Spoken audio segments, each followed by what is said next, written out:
আসসালামু আলাইকুম ওরহমতুল্লাহি ওবরকাতু। রাসূলের প্রতি ভালোবাসা।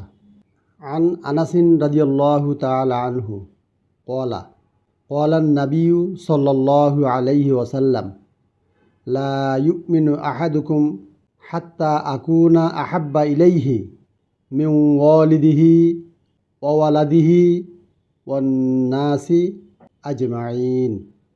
অর্থ, হযরত আনাস রাদিয়াল্লাহু তাআলা আনহু থেকে বর্ণিত। তিনি বলেন, নবী করিম সাল্লাল্লাহু আলাইহি ওয়াসাল্লাম বলেছেন, তোমাদের কেউ পূর্ণাঙ্গ ঈমানদার হবে না যতক্ষণ না আমি তার পিতা, সন্তান এবং সকল মানুষ হতে তার নিকট প্রিয় হব। হাদিসটি বুখারী শরীফ থেকে, হাদিস নং 15। আসসালামু আলাইকুম ওরহমতুল্লাহি ওবরকাতুহ।